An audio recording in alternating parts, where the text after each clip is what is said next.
Hi, I'm Gavin Solomons, and this is the 2-Minute Torah for Jacob. You can find us on www.jcob.org.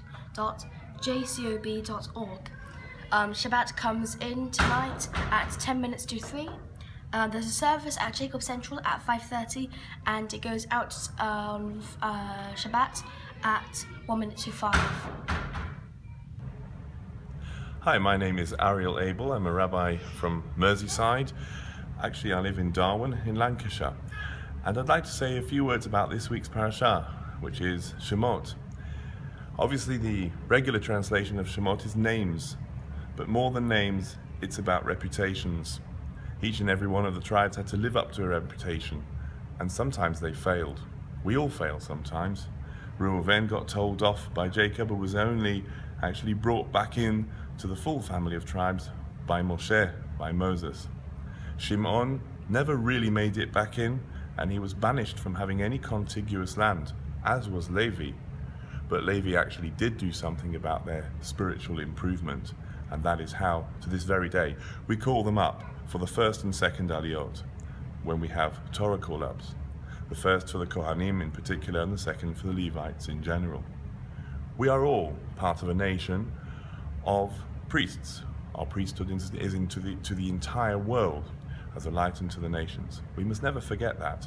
Even though we may not always consider ourselves as being worthy, nonetheless, failure is part of spiritual growth. Shabbat Shalom. Thank you, Rabbi Ariel. The Parasha also has a very interesting passage where Pharaoh orders the two midwives, Shifra and Puah, to destroy all the Jewish boys, all the Israelite boys, but to save the girls, and they refuse. The Torah says that they were rewarded with houses, and some people understand this as meaning that they converted to Judaism and became full Jews in their own right. We're not so sure about that, so that's perhaps part of the Midrash, but we can say that they did something extraordinary. They disobeyed the ruler of the land, and they managed to preserve their reputations, and it's actually recorded in the Torah.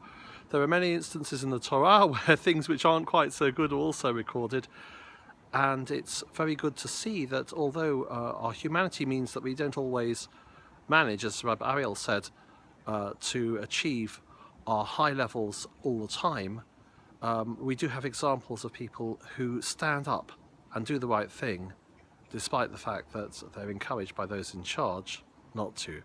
Shabbat Shalom.